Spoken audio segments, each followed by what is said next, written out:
Ashley. I'm with the Platypus Affiliated Society. Just thought I would start off by explaining what Platypus Affiliated Society is, since it sounds like a group that's committed to a very strange animal. So the Platypus Affiliated Society was established by a group of students in December 2006 in the city of Chicago. Amidst the apparent politicization of young people by the anti-war movement, these students lacked a space for critical conversations on what it meant to be a leftist in the 21st century.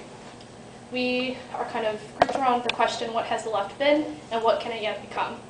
Platypus exists because the answer to such a question, even its basic formulation, has long ceased to be self-evident. As a group, we organize reading groups, public fora, research and journalism, focused on problems and tasks inherited from the old, new, and post-political left for the possibilities of emancipatory politics today. I wanted to thank OPERG for helping with this event, and also to Stephanie Ross for helping. And with that, I'm going to turn it over to Andoni to explain exactly why we're sitting here today. Great, thanks a lot, Ashley. My name is Andoni Melithopoulos. I'm also with the Platypus Affiliated Society. I'm just going to set up today's event. This is a teach-in in a classic sense, so we had a group of students sort of put together questions around some of the recent work that Sam has written. So probably everybody in this room would agree with the proposition that austerity measures stemming from the global financial crisis threaten to undermine public sector unions and reduce the services they provide. To date, however, the only responses from unions are either defensive, as in the protests over pension reform in France, or disorganized and muted, as in Canada, or notably in the UK, where almost 500,000 jobs are expected to be cut over the next 5 years. Unfortunately, public sector unions seem poised to lose the coming battles, and these are battles that they desperately need to win. Perhaps more disquieting still, even as governments cut jobs, reduce pensions, and eliminate services, no political force appears able to politicize public sector union activity along class lines, and by extension to the left. Rather, as the recent mayoral campaign in Toronto demonstrated, actions by public sector unions are readily mobilized as fodder in the service of an increasingly bellicose anti-labor populism.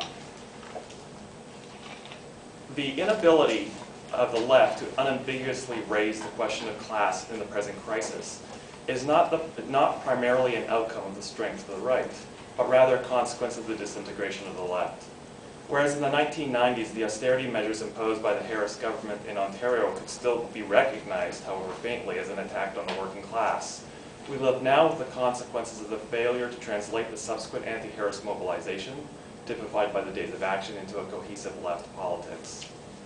This is in spite of the fact that the Harris period resulted in an influx of new cadres and supporters towards the radical left. But whatever growth that occurred did not breed a movement that could push beyond the McGuinty liberal victory. A renewed attempt to incorporate public sector unionism into a broader left project should thus begin by considering how we've arrived at our present. How might we critique the past, both to avoid the present reproduction of failed strategies on the left, and to generate a new focus for public sector unionism and the left more broadly? Although public sector unionism largely originates in Canada in the 1960s, contemporary public sector work itself develops in the crucible of the 1930s. It is important to recall that this period not only generated a powerful new industrial union strategy in the form of the American CIO, but also a technocratic administrative state dependent on public service workers to function. Given these contradictory origins, it is not surprising that the radicalization in this period coincided with the self-liquidation of a Marxist politics. As old left passed to new left in the 1960s, the nascent public sector unionism was immediately saddled with a legalized and restrictive labor relations framework, and a politics from the left had struggled to find new agencies everywhere but within the working class. In light of this history, how might we understand public services as both an obstacle and as pointing beyond the conditions that gave rise to them? Put another way, how might public service unionism go beyond simply opposing the state as an employer to taking up the task of transforming the state to the end of advancing human freedom to the overcoming of capital? Much of our speaker, Sam Ginden's recent work has addressed the situation of public sector unions. Sam has written and lectured about the ways in which activities might be refocused not only to weather the storm of neoliberal austerity, but also as a potential avenue towards reconfiguring the political left in Canada. Sam has a remarkable career in the Canadian Union movement, first as the research director, then as the assistant to the president of the Canadian Auto Workers, CAW. Since his retirement from the CAW, he's remained really active, and most of you know Sam personally from all the work that he's done. He's, of course, been the visiting Packard Chair in Social Justice at York University, but he also remains very active in the labor movement, both as a member of the Socialist Project, but also in the recently formed Greater Toronto Workers' Assembly. Most recently, he co-authored, along with York faculty Greg Albo and Leo Panich, a fine book titled In and Out of Crisis, The Global Financial Meltdown and Left Alternatives, which I recommend you read.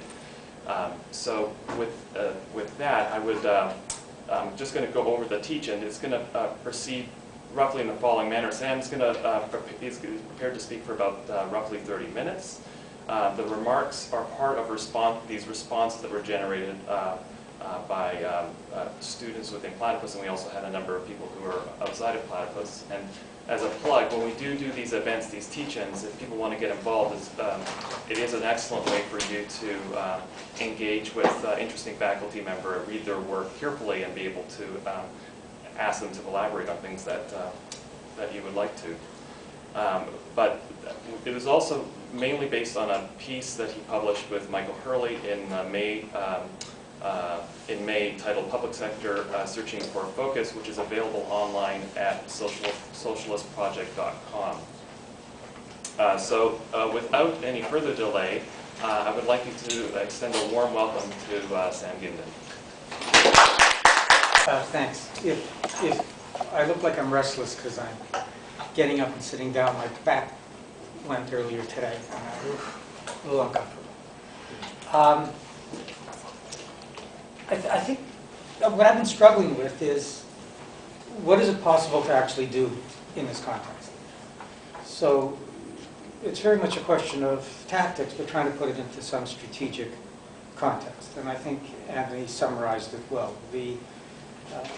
When the public sector was hit with the McGuinty proposal for a wage freeze and the question of austerity, that wasn't a temporary thing. We're living in an age of austerity that isn't going to go away. The question is, how do you deal with that?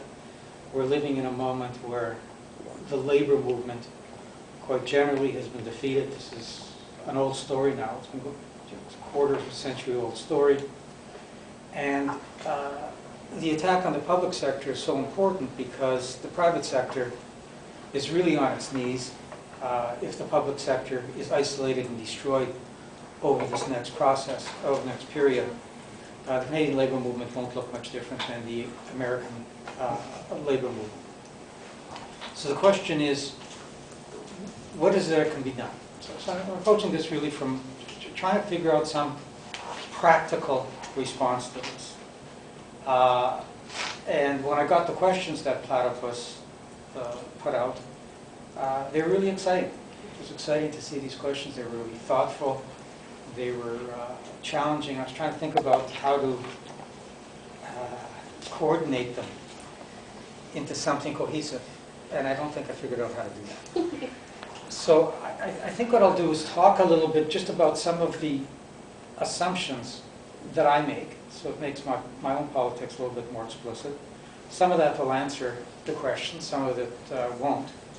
I want to leave time for throwing out an idea in particular, so that people can challenge that idea and see whether it makes sense. And then I probably won't answer all the questions, but there'll be time. I'd certainly like to get to all of them, because I'd like to.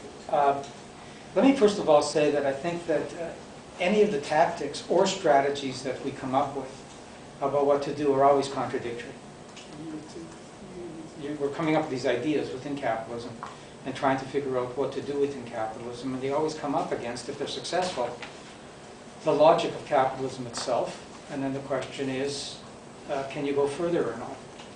And so it raises analytical questions about understanding what we're doing and how it relates to capitalism, but I think one of the points I'm going to make as I go through this is it ultimately raises organizational questions, whether we actually have the capacity as we come up against contradictions, to go further or not. So all our tactics under capitalism, even quite militant ones, are contradictory. And the question always is whether in fighting back all we're doing is actually reproducing the system in some way, or whether in fighting back we're developing some kind of independent capacities, vision, ideology, structure.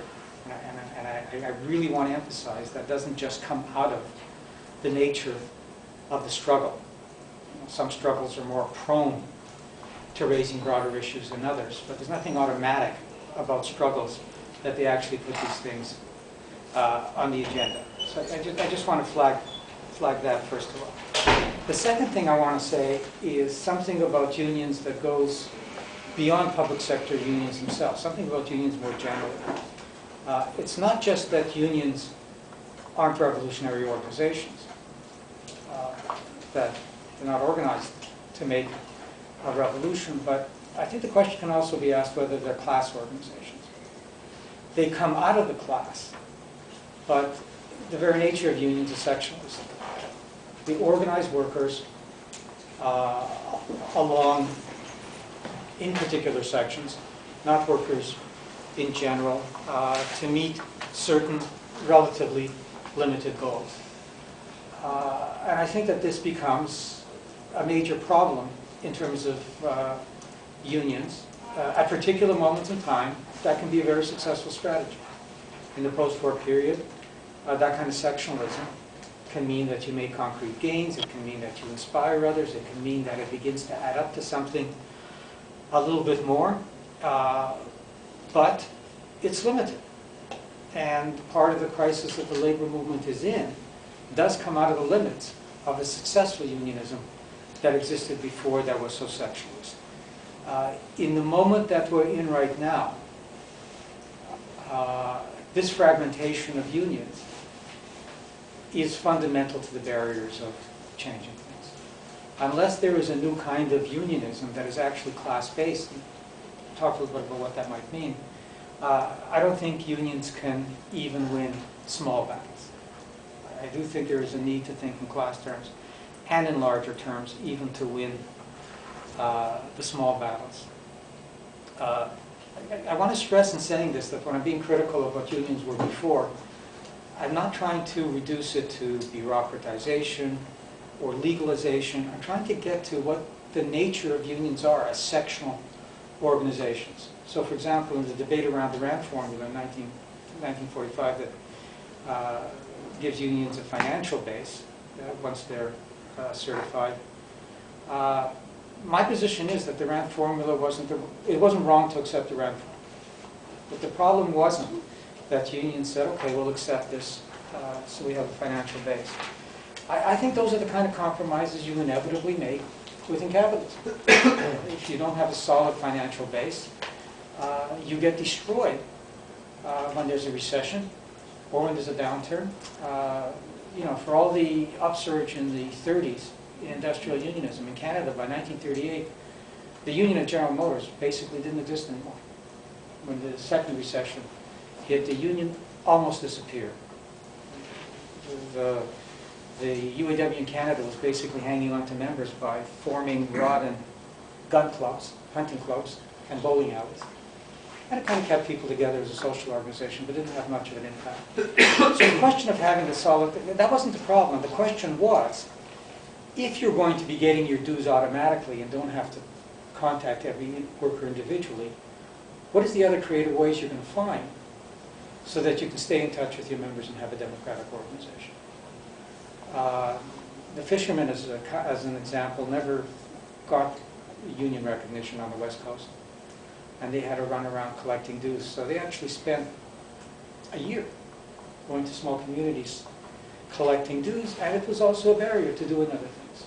It had certain advantages. So I want to stress that this is a major problem with unions, is that sectionalism. The second thing I want to say is there's a sense in which people have thought that, well, maybe the public sector is inherently more political because it directly has to deal with the state.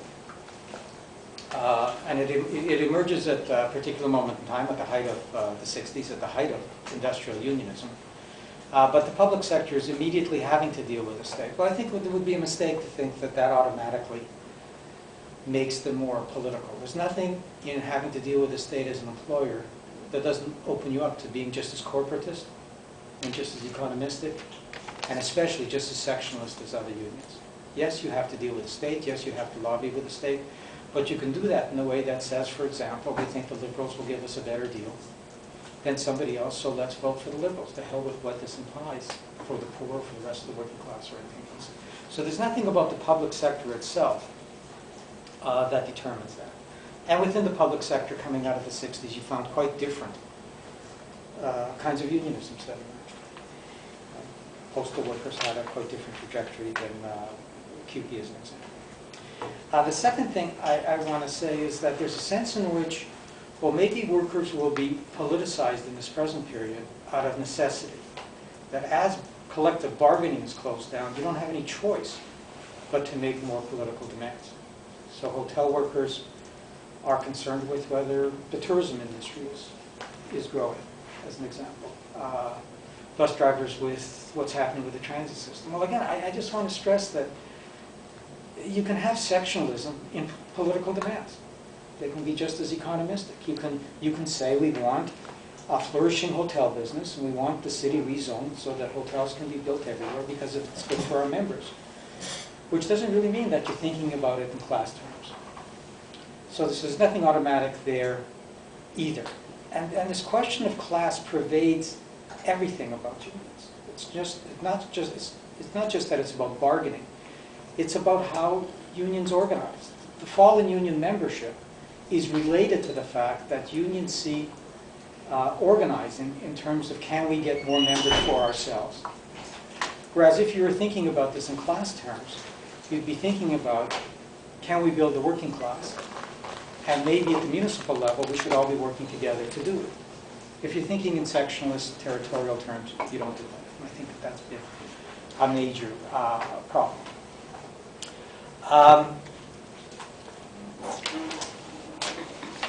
Okay, and let me just raise one other thing too that I guess that keeps coming up. And the question is, well, why, there's all this militancy in Europe. Why don't we find it in Canada? Looking at it in a comparative way. I think we have to be very careful with that. Obviously, there are differences in terms of how people respond based on the particular histories of different countries, whether they've been through a dictatorship recently, whether the left still exists because the left developed a particular base during the war, which was important for the French Communist Party, whether they've just been through apartheid, as has been the case in South Africa. So, of course, history matters, but we shouldn't romanticize what's happening in Europe. A lot of the protests come and go. It's not clear that they can be sustained. It's not clear that they can go further than they've gone. And so far, what we've seen is, in fact, defeats through some resistance. So we shouldn't romanticize that. And the other part of it is we should put our own experience in context. The days of action in Ontario were actually one of the most creative things that happened anywhere. It's not particularly obvious why. Why did that happen in Ontario? Kim Moody in his book, which I don't remember which book it was, he said there were basically 5 places where there were eruptions of remarkable militancy and creativity in the world. South Korea, Brazil, France, South Africa, and Ontario. And the others were a little bit easier to understand in terms of recently coming out of dictatorships or apartheid. The question of why Ontario is really interesting. And the Ontario one was actually, it lasted the longest because it wasn't just a series of large demonstrations that might have lasted for a week or 2 and that were very significant, or a month. It went on for a year and a half. Part of it actually came out of the weakness of the labor movement. It couldn't call a general strike, so it concentrated all its energies into particular communities, and therefore went from community to community on the basis that if you could shut down major manufacturing, which was generally auto in Ontario, which we could do, if you could shut down transit, there was a good base in the transit workers, if you could get the teachers out, which at that point in time we could, and you could shut down the post office, it really looked like a general strike in each community. So in Ontario, you had a situation where it lasted for a year and a half. There were constant discussions for a year and a half because the media was constantly warning that there was going to be chaos in each city, riots. There was an incredible degree of mobilization. So we should look back at our own experience and try to understand why that happened and what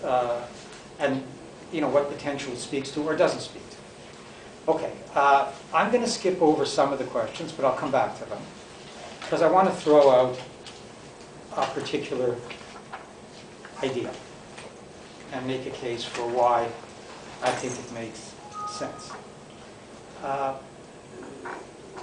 When McGuinty proposed the wage freeze, the question is how the unions should respond.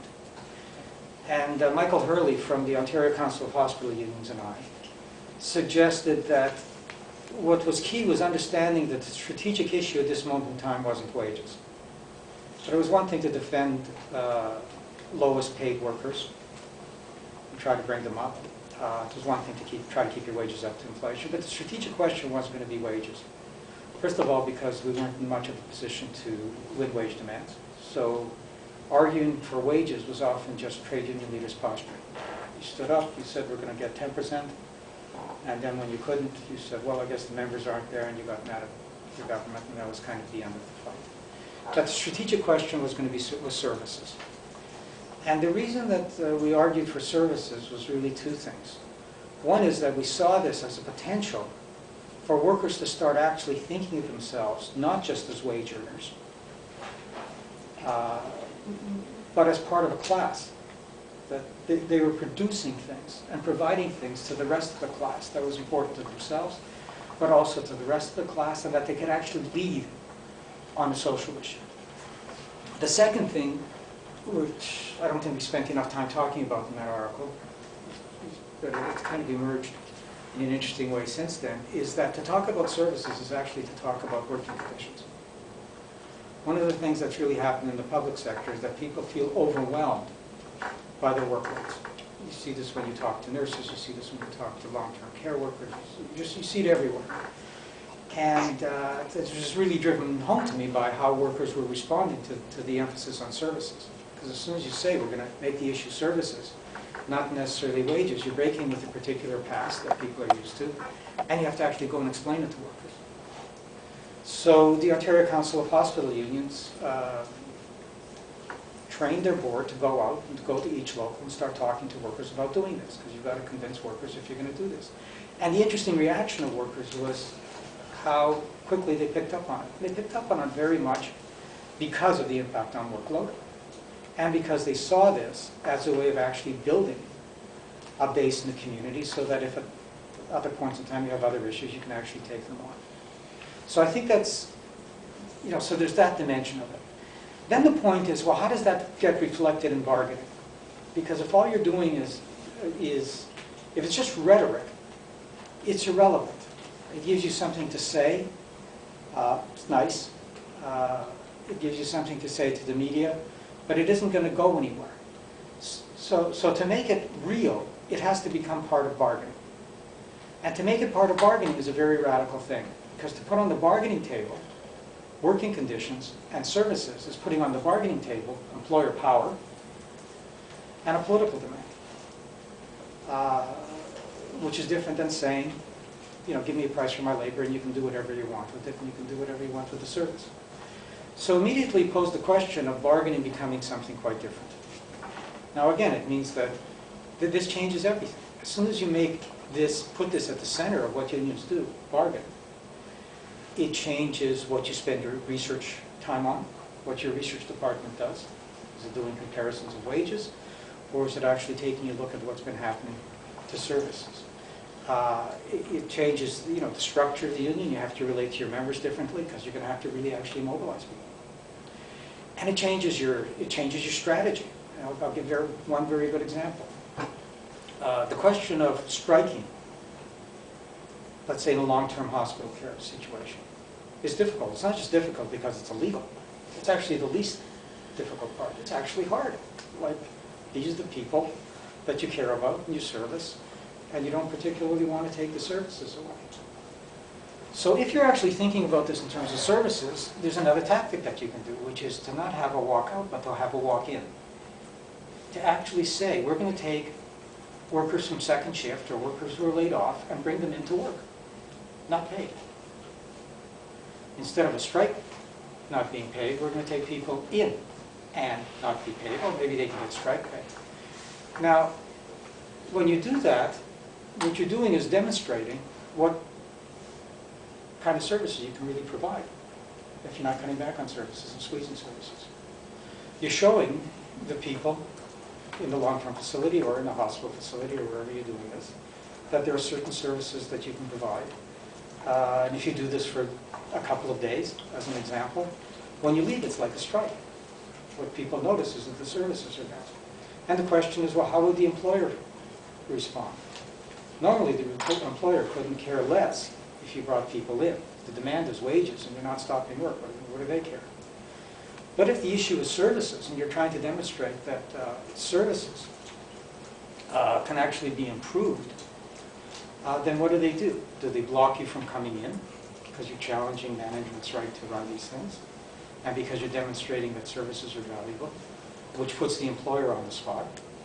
They're holding back services. They're refusing to let people come in and actually work for free.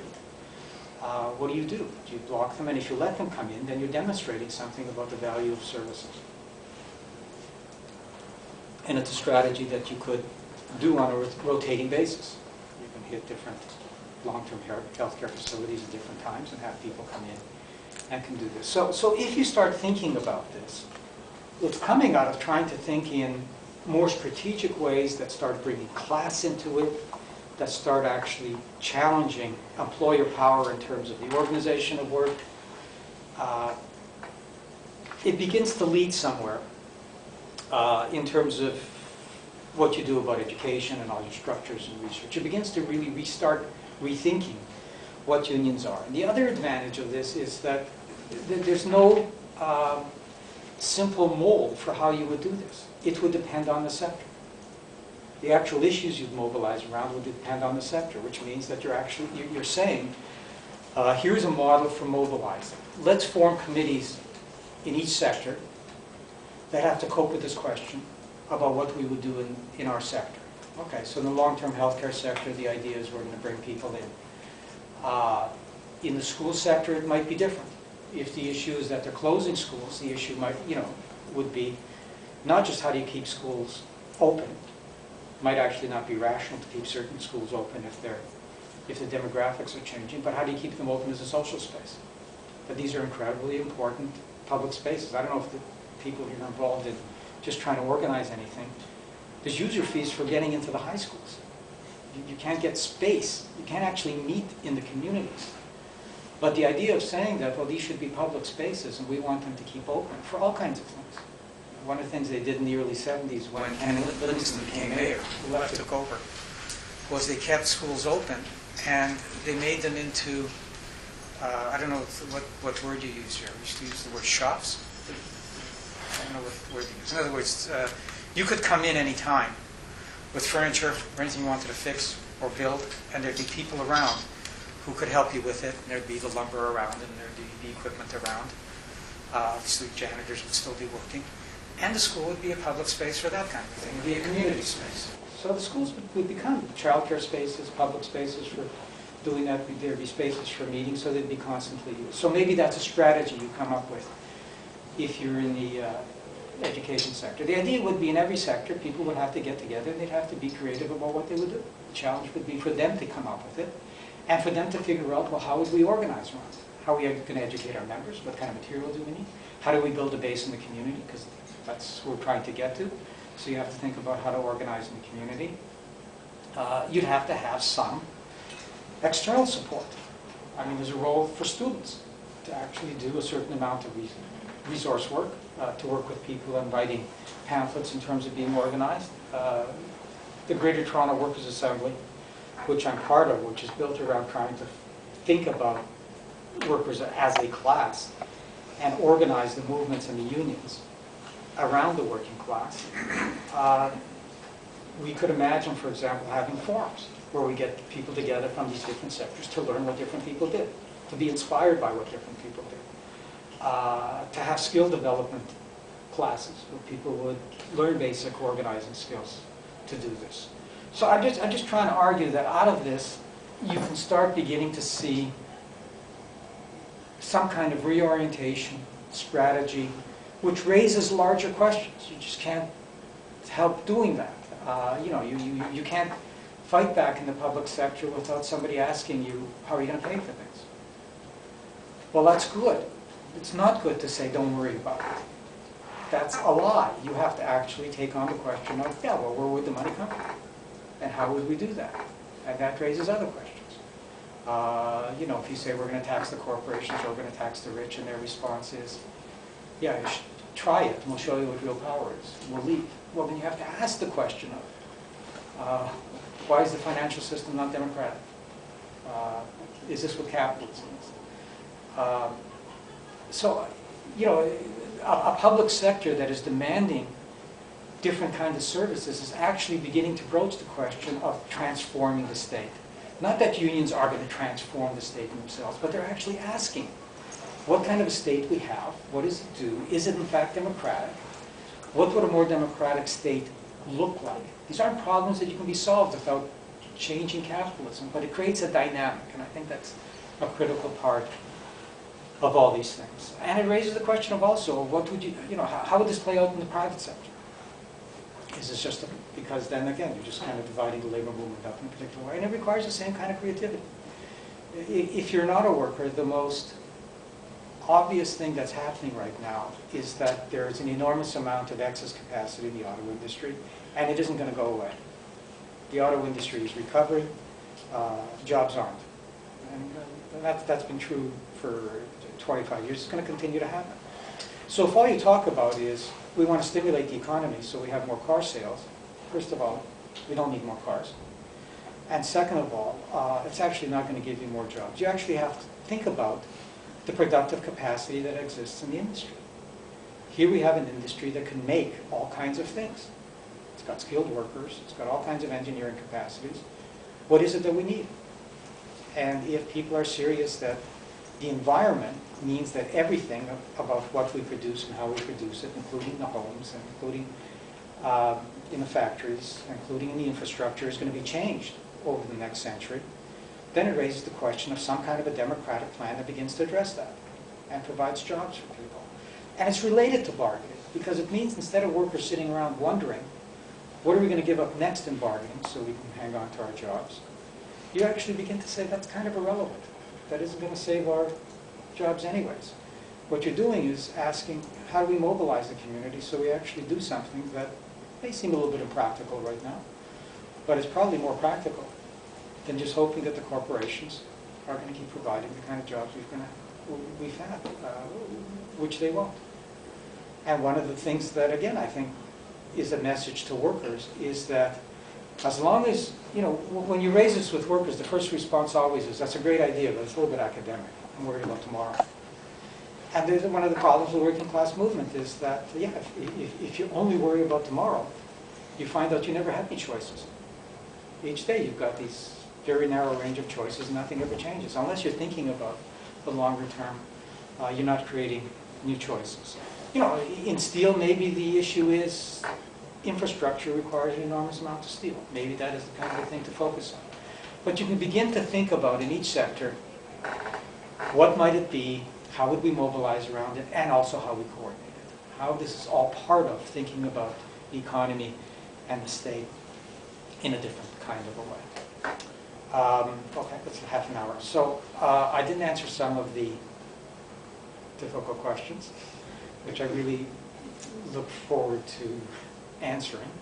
But I'd also like to I'd also like to get a response to thinking about the trade union movement in a different kind of way and trying to develop a different kind of strategy. Is that just airy-fairy and irrelevant? Or is that something that we can really put on the agenda? And the one thing I really want to stress is I'm skeptical about whether unions in themselves could sustain anything like that. the reason I say that is they might agree that it's a good idea, but part of the defeat is that they would have no confidence in really sustaining it. It can only happen if people are actually organizing as some kind of a left with connections to a larger left that would begin to mobilize around this in their own locals and push their own unions to do this. And that raises, so it keeps coming back to organizational questions. Because without organization, it's very difficult to have hope. You can have very good discussions, and I think that the analytical discussions are absolutely crucial. But it's hard to sustain them. Some people are interested in doing it, and you'll find workers who are actually interested in just having intellectual discussion for the sake of it. But I think that unless there are struggles going on, fights going on, it's difficult to do the intellectual work in isolation. There has to be some weighting of struggles and contradictions and problems and analysis and organization. Okay, I'll stop. I'm tempted to actually ask people to answer these questions. I'd like to hear your own answers. Okay, let me partially answer them, and people can come back a bit. Okay, so Anthony asked the question of where social democracy fits in. Social democracy has normally seen itself as we can offer you a nicer capitalism, particularly through expanding the welfare state. And when you look at the United States, what's actually interesting is that winning a welfare state was blocked very much. And the alternative to it was winning a private welfare state. In other words, unions kind of negotiating their own welfare state. And that's been incredibly damaging in terms of trying to build any kind of a class solidarity. Because what you find out over time is, first of all, if you have a private welfare state, it's going to be undermined by competition. General Motors couldn't sustain it. And second of all, there's going to be no solidarity to defend you, because you're the only one that has it. So, there's something very positive about a welfare state that gives you certain kinds of securities. I think this is very important. These were, I think, very important victories that you could win in terms of unemployment insurance or health care or pensions. Not to name them as being revolutionary, but these were, important victories that are worth defending. In terms of social democracy today, I guess two things, and you can come back if this doesn't answer your question. One is that what we've learned for a quarter of a century is that capitalism can't actually give you even that kind of a welfare state anymore. And what social democracy has never coped with is that if you even want that kind of a welfare state, you're going to actually have to shift power within the economy. You can't just get that welfare state by getting elected. You have to be prepared to challenge capital in some way. And social democracy has never, social democracy either goes through either missing the actual power of capital, so it comes up with naive things that can't happen, or it actually discovers how powerful capital is and then is awed by it and retreats. And either way, it hasn't played any kind of a role in challenging capital. That's one thing. But the other thing about social democracy has been the nature of the welfare state that it creates. Is one that people do see as being full of bureaucratization, of policing people on welfare, not trying to actually help and support them. Of giving you enough unemployment insurance that you can stay in the labor force so that you're part of the labor market. That gives you enough of a minimum wage, again, to reproduce you, but not to decommodify you so that you can actually feel like you've got some freedom and aren't completely dependent on the market. So unless the question of changing the welfare state is on the agenda, and this isn't just an NDP problem, it's a union problem. Public sector unions are loath to actually debate the limits of the welfare state. They see it as the welfare state is under attack, so we have to defend it. And that tactic is counterproductive. What workers should be saying is, you're absolutely right. shitty in all kinds of ways, and we're fighting to improve it. I mean, that's what we mean when we want to put things on the bargaining table. We want to bargain about the level and the quality of services and how they're run and whether they're democratic or not. And it means taking on some really difficult questions. Like one of the things we did when we were trying to organize the assembly is we brought unionists together with people on welfare to discuss their conflicts. So you have people saying things like, well, the only workers we ever come in touch with are people who are policing us. They're the welfare worker who's trying to cut me off or limit my payment. They're the librarian who's uncomfortable because I'm cold and I'm going into the library and they think that I'm some weirdo that might make their life harder. And those are real questions. I mean, I think those are the kinds of questions that you actually do need to sit down and say, well, how would you deal with that? And it means actually trying to figure out, well, what's the problem? You know, who's the enemy? What's the problem? You know, does this mean that, you know, librarian workers have to say, well, this is an issue. If we're going to provide a service, we want to be trained for it. We want to have more bodies around so we can deal with that. But we have to come up with the creative ideas to do it. Okay. The question of, let me leave the question of apathy for a second. The question of labor aristocracy. The labor aristocracy term has been used in two kinds of ways. One is unionized workers in general, like auto workers as being a labor aristocracy, and then it's used in the sense of the union bureaucracy within the union. Again, the reality about, you know, facing most workers is at certain points in time they were able to make gains that might have been ahead of other workers, but those actually can inspire gains elsewhere. They might have been sectionalists, but they inspire gains elsewhere. When auto workers made gains in the 60s and 70s and in the 80s, or fought concessions in the 60s and 70s and 80s, the message was we actually had enormous support from other workers. The idea was, boy, if they can do it to auto workers, they can do it to anybody. So we had enormous support.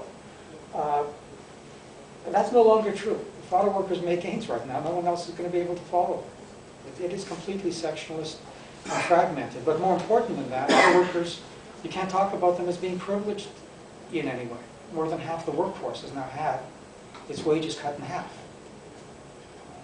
I don't know the number for Canada right now. In the States, 60% of workers are now in a two-tier system, which means that they're making half of what the other rest make, and it means that the rest will be isolated soon. So, you know, they've had massive layoffs. There's more layoffs in the auto industry than anywhere else. So there's nothing privileged about them. They're losing their homes, they're losing their pensions, they're losing their benefits. On the other hand, one of the things that's also happened through the neoliberal period is that a lot of trade union leaders got comfortable with neoliberalism and globalization. You had a ready excuse. Can't do that? Well, it's not my fault. It's globalization and it's neoliberalism. What can I do? And, you know, some of them tried to fight it at first, but I think some of them actually got comfortable with it. It doesn't challenge them to do anything. Because if you're really going to resist, you have to take risks. You have to actually mobilize. You have to create new potential leaders. But I think the main thing I want to say about that is to come back to what I was trying to get at. These are serious problems. Problems of bureaucracy, problems of a lack of democracy, problems of...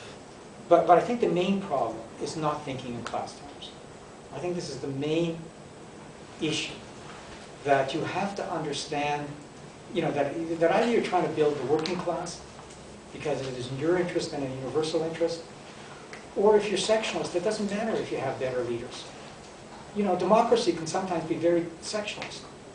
You can elect a lot of, you know, you can have a rebellion in your union because some rank and file members think that you haven't been militant enough in terms of winning things for them. You can have assembly line workers who think that, you know, we want a higher wage, and if that means that the parts industry workers get screwed, well, that's unfortunate.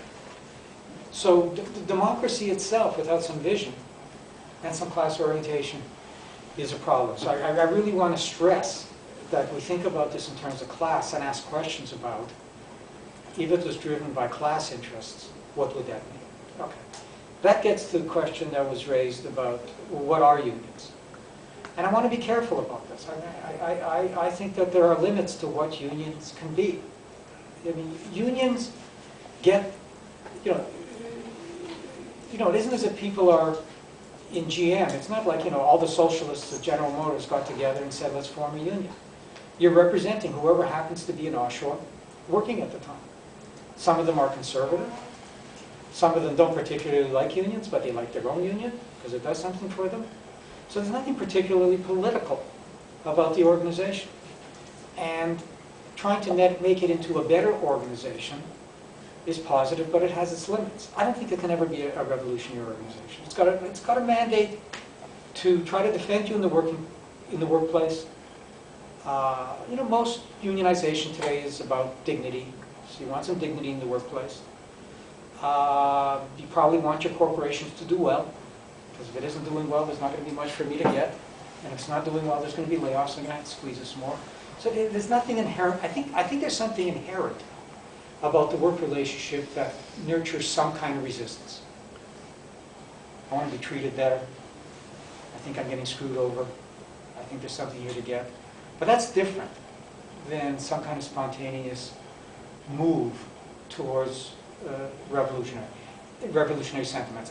I think the key is to try to move unions so that they're not as sectionalist and fragmented, that have some sense of solidarity and class and internationalism. Maybe I'll come back to internationalism later. But also create a space where you can do that kind of education. So you are building socialists, anti-capitalists within the organization. And you can't do that unless there's an outside left.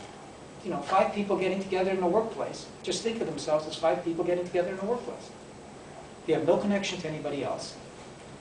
Their leader has way more authority. They travel around the world, they travel around the country, they meet governments, so they know what's going on in quotation marks. And when they tell you that this is what our research department is telling us the limits of what you can do are, it's pretty hard for 5 people in a workplace in St. Catharines to say, you're full of shit. So you have to be part of something larger. So ideally, a union is a place where you're recruiting, you're developing some people, but you've got an organization that has its feet inside unions and outside. Partly because they should be across unions, partly because they should be in the community. But I think that's the only space in which you can actually have the more radical ideas. The question of apathy. I don't know. I mean, I'd really like to hear from people about that. I mean, you know, people are, I don't know that people are apathetic. Like, you know, you could actually argue that what people showed in the Rock Ford vote was that they could be mobilized. They're actually angry, and they're ready to do something. I mean, I think we have to kind of stop looking at complaining about others and think about what we actually have to offer. What is it we actually have to offer? You know, I mean, sometimes, for example, a friend used the term psychological adventurism. We were doing an educational, and we were saying all kinds of radical things. And she said, that's just psychological adventurism. And what she meant was, people love it. You're giving them the stuff, and they love it. And when they go home, they have nothing to do with it. There's nothing to plug into. So all they do is they're kind of lost. They've got these great ideas that they like to do things, but there's no way of expressing it. There's no way of doing something about it, so you retreat. And it's actually hard to cope with if you've got big ideas and you've got higher expectations and you can't do. Sometimes it's actually easier to say, I don't want to think about it. If I can't do anything. And my experience in the union was that if I wrote things that I thought were great and nothing was going on, they were usually ignored. And when there were struggles going on, people demanded information. So I think, I think it's part of actually trying to structure some struggles that are meaningful and can go someplace. And I think that in that context, I think that people can be moved. I just don't know what else there is to do. I don't think that we can move people very much in the abstract. I think there have to be struggles that are more creative and open and speak to what they're talking about. And people are obviously upset. You know, people do not think that life is wonderful. I have trouble finding any worker that you couldn't say to them, capitalism sucks, and they wouldn't say, right on. Everybody knows that. It's just that, but there's nothing you can do about it, so it doesn't really matter. And if you can't do anything about it, you just kind of cope with what is. So I find, I find people have more of an education than they've ever had, certainly than they had in the 30s. In the Depression, people are more educated, they read, they're in touch, but they don't think that things are possible. I think that gets to your point. I think what's really out there is fatalism. I think that's the big challenge, that people don't think things are possible. We don't have a model to look to. There's nothing to point to somebody to prove it. So, I think it's a unique generation. Social democracy may have been alive, but nobody believes in it. Communism has died. Unionism is a vehicle for really changing things. Unions are in crisis. So there's a generation that has to live with the reality that they don't have anything to look to. And they kind of got to look to themselves and say, I'm ready to kind of believe in something else and do it. And I don't want to be alone doing it. So I think fatalism is the main thing. And again, I don't think that fatalism can be overcome except through organization. Talking might help, but I think it's going to require some kind of sense of organization, and we're not alone and things are possible. And your question about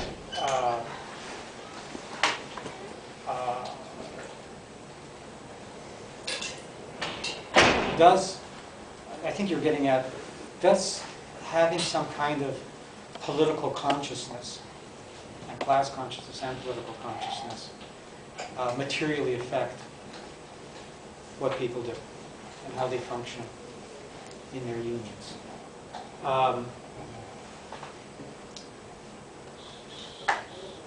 I'd say, yeah, I mean, absolutely. In the sense that it grounds you. It gives you some orientation to what you're doing. It makes sense of the world. If things are difficult, it kind of makes sense of what the barriers are without illusions. And I think it's absolutely crucial to be sober and, in terms of what's going on. I guess what I presented here as a proposal comes out of not just kind of random discussions. It comes out of trying to think about the nature of the impasse. Where is capitalism at? Some understanding of capitalism. What is the state doing? How is the state going to resolve this crisis? What is it that unions can do in terms of moving towards some better class understanding, and how does that impact? Confidence in the working class as an agency. This is something that requires a certain amount of creativity and organizing.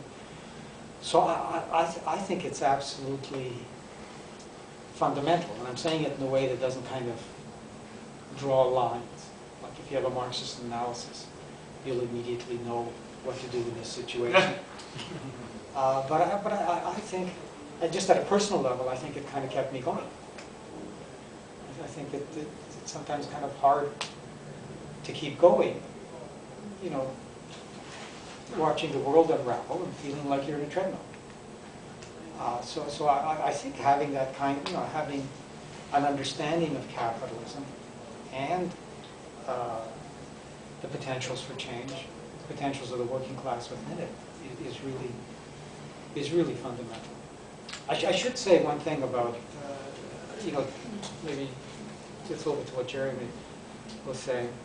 I found that even the best trade unionists who weren't Marxists, talking to them about the potential of the working class, what they were getting when I was saying it was the shop stewards.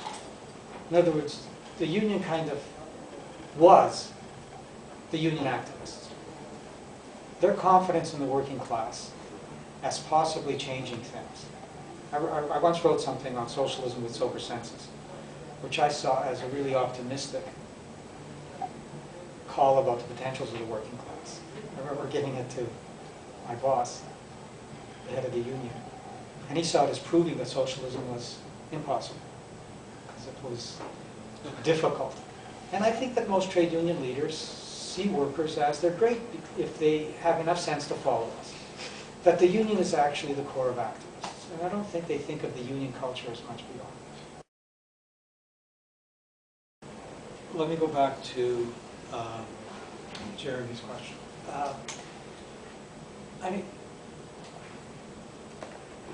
we shouldn't be surprised that, unions will have certain kinds of problems in terms of democracy and power structures, both because there's a tendency in all institutions to have problems, including on the left,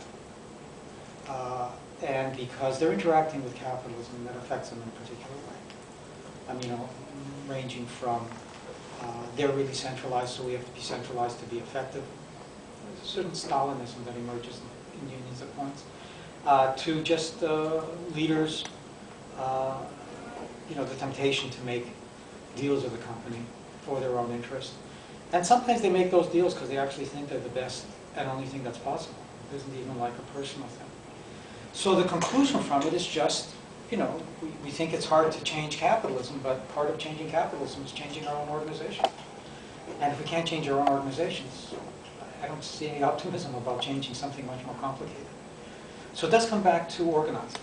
And I think the main thing I just would emphasize is I don't think you can successfully organize if your world is only organizing in your union. They just have overwhelming power in terms of resources.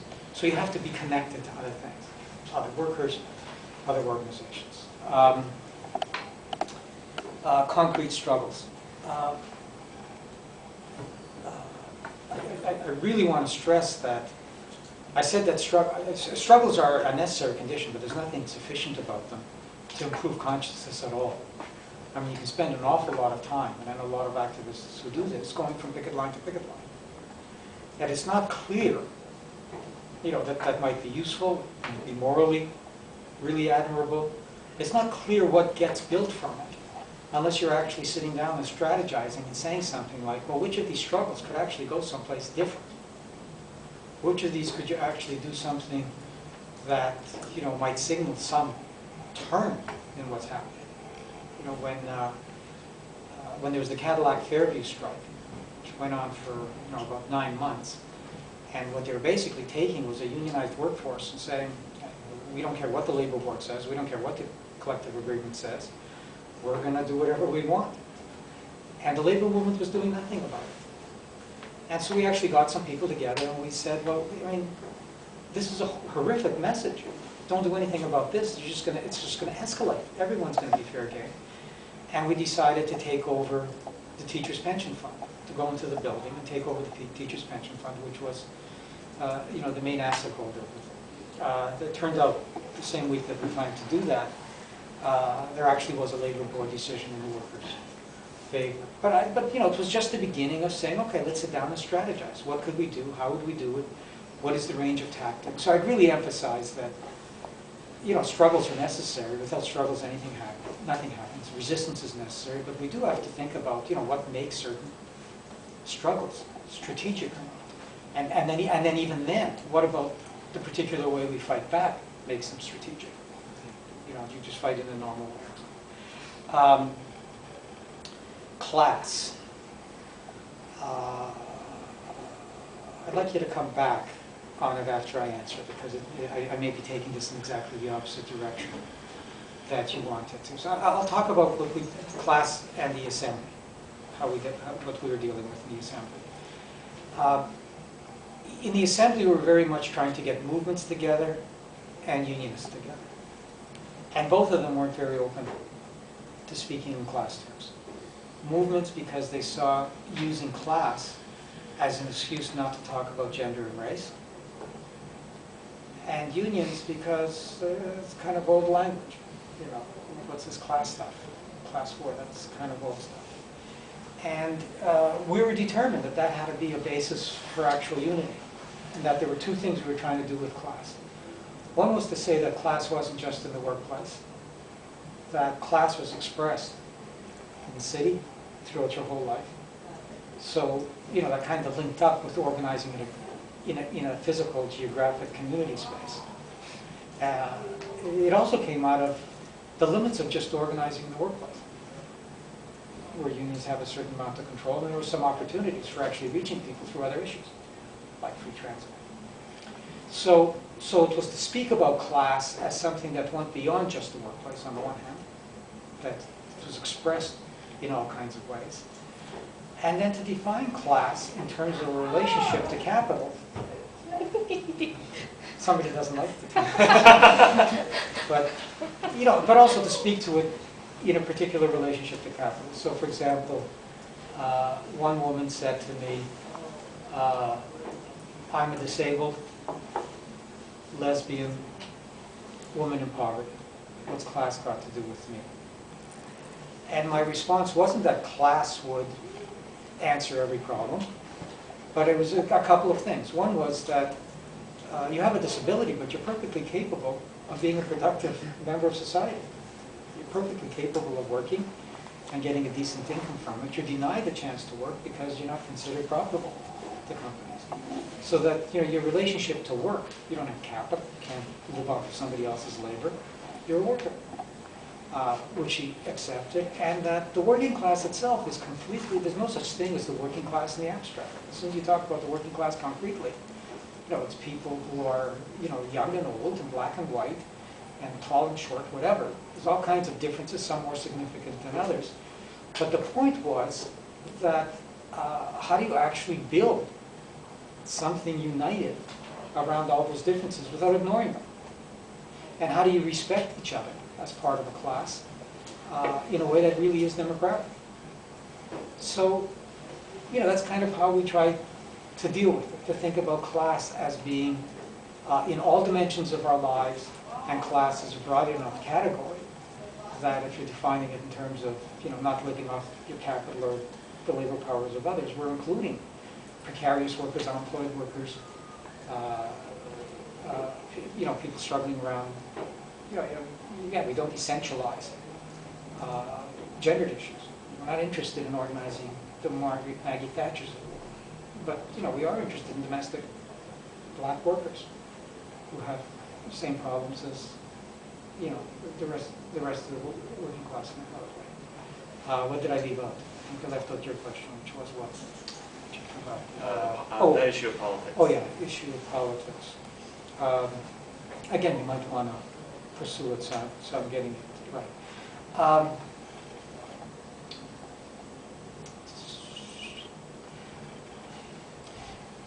Some of the demands that we might call bourgeois, like fewer hours, can also be radical demands. I mean, what's a radical demand and what isn't a radical demand depends on what's achievable. So, for example, if capital is completely determined that you're not going to get a wage increase, and there's going to be a wage freeze, and you ask for a wage demand, it might actually be a very radical demand. And the same demand at a moment in time when capital is doing very well may just be the best way of co-opting you and integrating you. So the demand itself depends on the times, and a demand like fewer hours can be very radical in the sense that I don't think we can actually build a movement given how many hours people work. And so unless people take some of their time back, not just to share work in the sense that that will create more jobs, because I actually want time to read.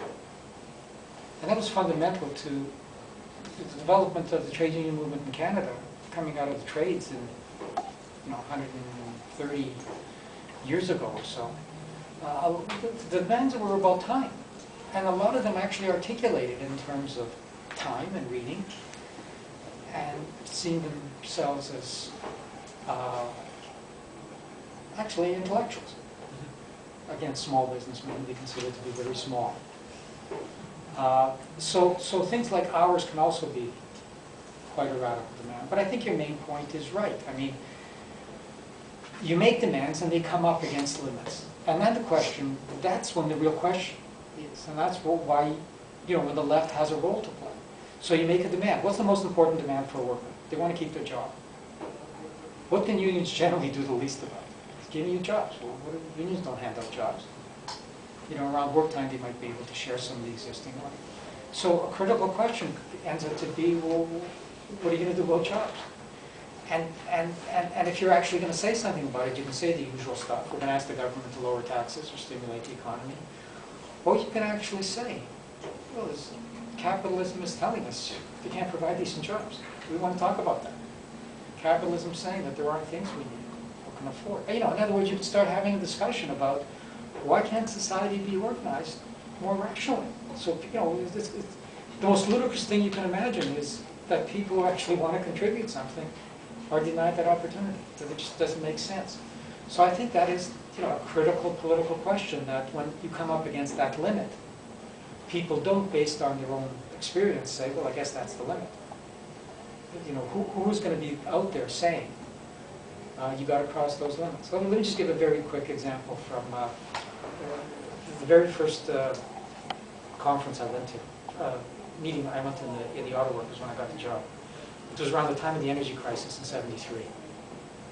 And this is my big moment. I get to write documents for a union. And I wrote a document that started off with a crisis in capitalism. And nobody used that word before. But people were kind of a little bit open to it. They kind of let me keep it. And a communist stood up on the floor of the meeting and said, this is really exciting. After 150 years, the unions recognized that there's a thing called capitalism that exists. And he said that, there wasn't always capitalism. It didn't just come from nowhere. There used to be a thing called feudalism. And in 1 minute, he described feudalism, and he says, and that changed. And he says, and capitalism's probably going to change too, if we make it happen. I want you all to write down that on this and this day, I told you this. And I'll probably be dead, but you can pull it out of your wallet when it begins to happen, you'll remember it.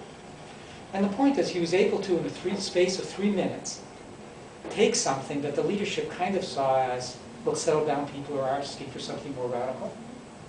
Instead of just kind of writing it off, expose that minute to begin raising some questions. To get people to say, hey, there is a thing called capitalism. Let's think about it. What does it mean? Is it forever? Was it always there?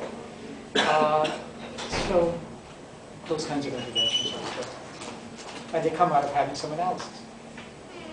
I'm also conscious of the fact that you're probably, Sam has been very generous to us. He's a little bit under the weather. So I think what we'll do is take one last round of 3 questions. If anybody has some questions, and then we'll wrap up this teach-in. During the free trade fight around NAFTA, it was around the Canada-US Free Trade Agreement, business put out ads, full-page ads, praising the welfare state, because they saw themselves as being vulnerable to the charge that free trade would undermine it. And it was exactly in that nationalist, patriotic language. This is our welfare state, so don't worry about it. And it was kind of contradictory. It did a certain amount of co-optation. On the other hand, it raised expectations that could be used against business as soon as they started attacking it later. But yeah, I think it does obscure what the nature of the welfare state is, the limits of it. Again, not just romanticizing it, but expressing it in class terms. I might say something just about internationalism, just before I'll come back to that. The point that you raised about geography, and I think is very important. What I was laying out before, in terms of organizing by sector, or subsector, whatever, when we started discussing this, one of the first things that came up was geography. So it really is organizing by sector and geography. Even if you're organizing long-term healthcare workers, they live in different places. They're all over the province. So you have to think about that. And organizing takes place in a place, space, in a place. So geography is absolutely critical to thinking this through, and then thinking about, well, how do you actually unite people if they're fragmented geographically, which I think is important. And then it raises the question, which I think was one of the questions, maybe it was yours in this set of questions.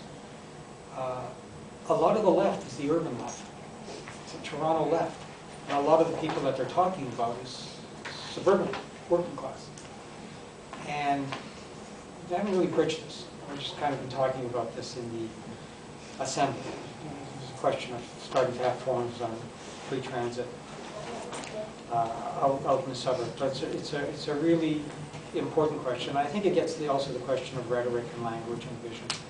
On the one hand, we have to respect, this defeat that we talk about wasn't just the defeat of the working class and unions, it was the defeat of the left.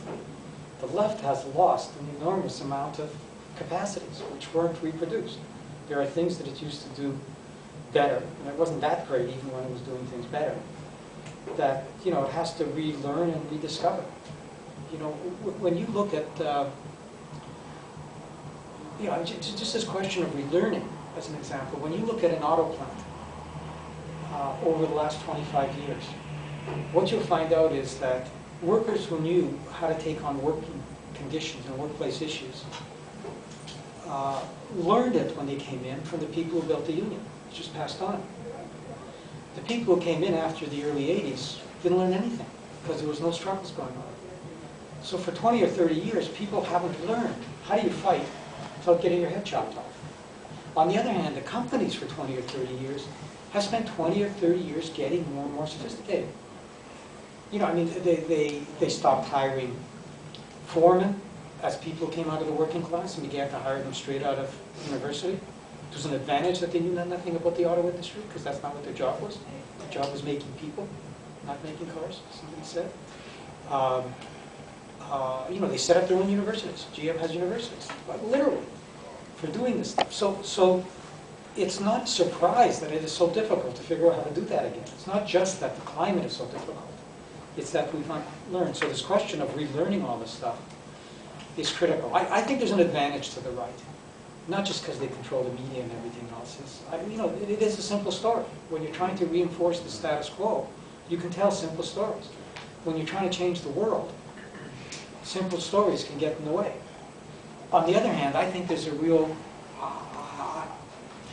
maybe this is bad politics, but I think there's a real opportunity for a lot more populism. Less populism. Just express some anger. You know, and just use some anger and some, you know, just, you know, like with the banks or whatever. I mean, I think there's a lack of that. On the other hand, you do need the analysis, and I'll just give one very quick example. I just want to say something about internationalism. When the crisis hit, the financial crisis hit, Michael Moore told everybody to get out on the streets and refuse to give banks any kind of a bailout. And I wrote something critical. People thought, why did you do that? And my argument was that you just can't sustain it.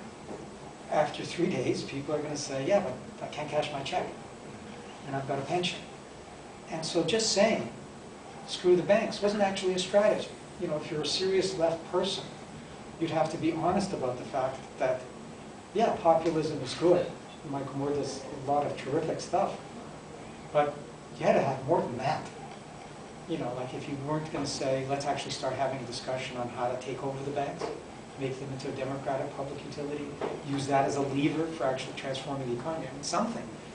But just saying, screw the banks, was actually going to backfire. And that's what actually happened. Within 3 days, I know that the calls were something like 10 to 1 in favor of not giving the banks anything the first day. 3 days later, people were calling their, you know, their representatives saying, you better bail them out, because otherwise my factory's going to close or my job. I just want to say something about internationalism, because we didn't talk about it. It came up in the questions in terms of, well, what can public sector workers, or you know, what I was proposing, have to do with globalization. Globalization is such a, is the big thing. I think the struggles really begin at home. And I think that the struggles in the public sector are to start raising consciousness about transforming the state, to stop having illusions about the state, and to actually play some leading role in transforming the state. That if we actually want to change the world internationally, it isn't about having international unions that are international business unions, which is what international unionism is often meant. It means that you know, what you can actually get from international stuff is, in a sense, kind of modest. You know, you can be inspired by other struggles. You can learn from other struggles. We're not critical enough in terms of taking a look at what's happening in other places, so we can learn from what they're doing. You can support people when there's a very specific thing going on. People, you know, there's a major strike someplace. Of course, you can support them, but we can't do much for them until we're organized. I mean, auto workers and steel workers don't talk to each other. It doesn't make a lot of sense to think that they're going to do something for steel workers in India. So the biggest task is actually to organize here, you know, with some consciousness of, you know, if we're going to take on capital and restructure capital, it's going to be taking on globalization, it's going to be taking on the state. And above all, it means that we're going to do things here on the assumption that we're not the only ones in the world doing things. If we were, we're not going to win. Canada is not going to make the revolution itself. the American working class would be a big help. But the assumption is that you can do things, and you can affect other people, and you can inspire them, and you create spaces.